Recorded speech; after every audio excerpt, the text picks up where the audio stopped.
क्या क्या हो जाता है डिफरेंट लैंग्वेजेस में, कुछ भी मतलब चल रहा होता है।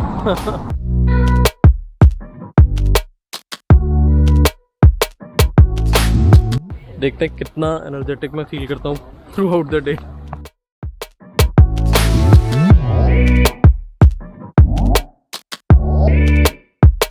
Welcome to Lithuania. मैं हूँ विल्नियस के सिटी सेंटर में। सिटी बहुत ब्यूटीफुल है, बहुत ही ब्यूटीफुल है। ओल्ड चार्मिंग टाउन है एकदम। देखते हैं, मैं एक टूर लेने वाला हूँ, बहुत कुछ जानने को मिलेगा इस शहर के बारे में।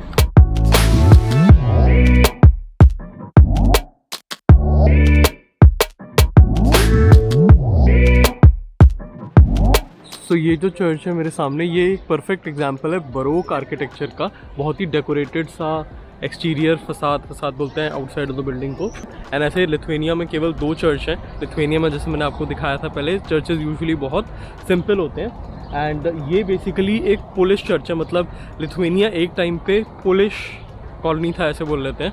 पोलैंड ने ऑक्यूपाई किया हुआ, तो पोलैंड का पार्ट था। एंड तब 17वीं सेंचुरी में चर्च बनाया था पोलैंड के राजा ने, उस समय के राजा ने, जिन्होंने बाद में अपने आप को सेंटहुड दे दिया था, सेंट डिक्लेयर कर दिया था। उनकी बॉडी अभी भी यहाँ पर प्रिजर्व्ड है। We are outside the city wall, right? Guys, one more interesting story about this place. When Lithuania was a part of Russian Empire, this place was turned to a rubbish heap. People threw rubbish over here, outside the city wall. And finally this place started forming a natural hill. The real story. How the building was discovered. A horse was grazing on the top of the hill. Suddenly the horse disappeared and the owner of the horse found it in a hole which was a part of his building. Discovered in a very good condition. Right now it's a museum of ammunition. If you're interested in that, definitely worth a visit. Okay, let's go and enjoy the city view. Old city wall थी, of course ये original नहीं है, ये rebuild की गई है because war में ज़्यादातर डिस्ट्रॉय हो गई थी। ज़्यादातर यूरोपियन सिटीज़ का सेम ही सीन है। ओल्ड पार्ट ज़्यादातर रिस्टोर्ड पार्ट है। और काफ़ी इंटरेस्टिंग सी स्टोरी है इस घर के बारे में। सामने जो है कि यहाँ पे एक समय एक भूत रहा करता। भूत नहीं बोलना चाहिए, क्या बोलना चाहिए हिंदी में, I don't know the word, proper word, रहने दो, जो भी है समझ लो स्टोरी में से जो भी समझ में आया।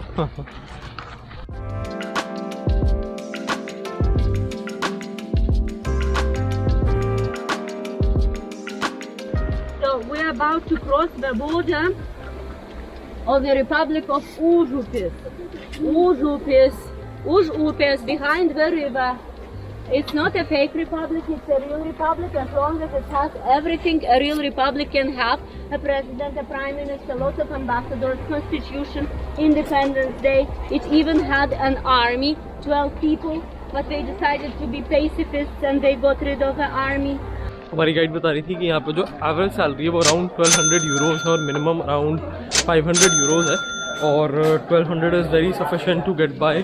अगर आप सिटी सेंटर के बाहर रेंट कर रहे हैं तो बता रही थी वो कि 300-400 तक आपको अच्छा अपार्टमेंट यूजुअली मिल जाता है अच्छी डिस्ट्रिक्ट में। That's the original sign of the republic जो वो दिखा रही थी पहले।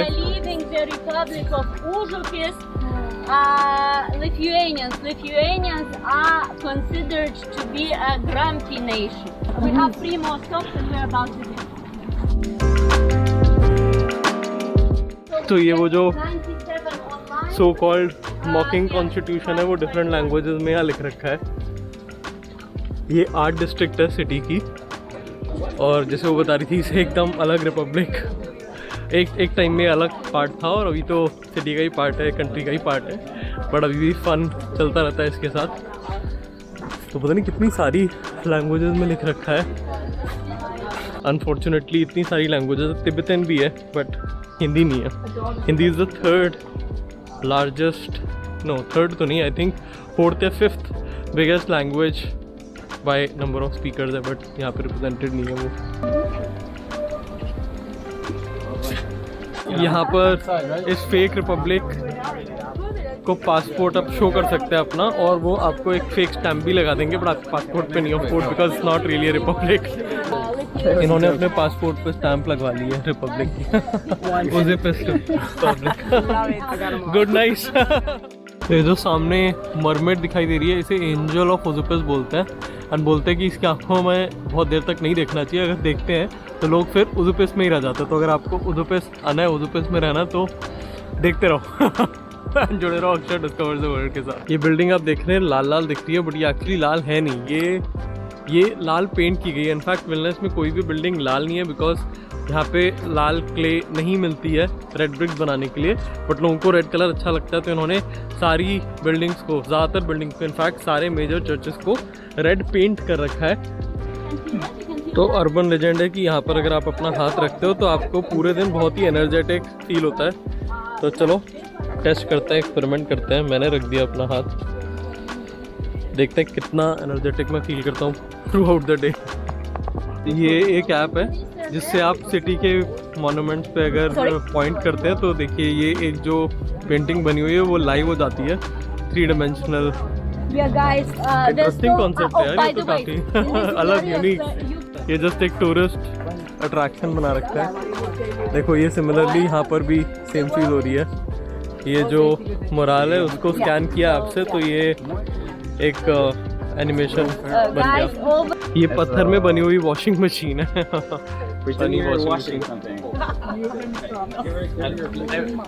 पूरे यूरोप में आर्ट डिस्ट्रिक्ट्स होती हैं। आर्ट हमेशा यूरोप के कल्चर में बहुत ही इंपॉर्टेंट होता है, बट ये definitely one of the best art districts है जो मैंने देखी है फॉर श्योर।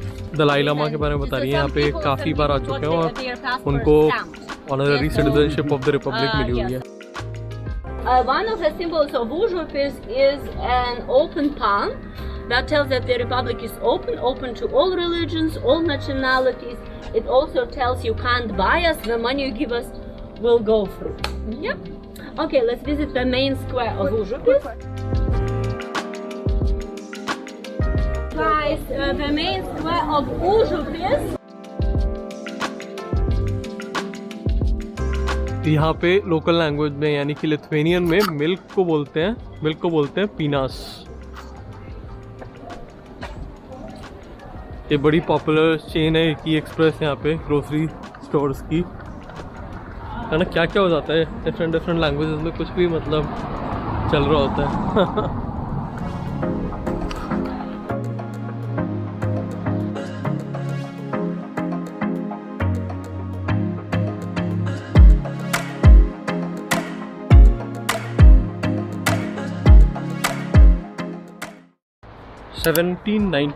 में लिथुएनिया जो है वो रशियन एम्पायर का पार्ट हो गया था जब रशिया में ज़ार हुआ करते थे उस एरा में, और उसके बाद करीब 1918 में for a very short period of time Lithuania break away from the Russian empire, declare independence, and between the 2 world war it was occupied by Poland, and then 1944 में Nazis came here, Nazis occupied Lithuania, और बाद में ये USSR का part बन गया, यानी कि रशियन एम्पायर, तो नई रशियन एम्पायर थी उसका पार्ट हो गया दोबारा।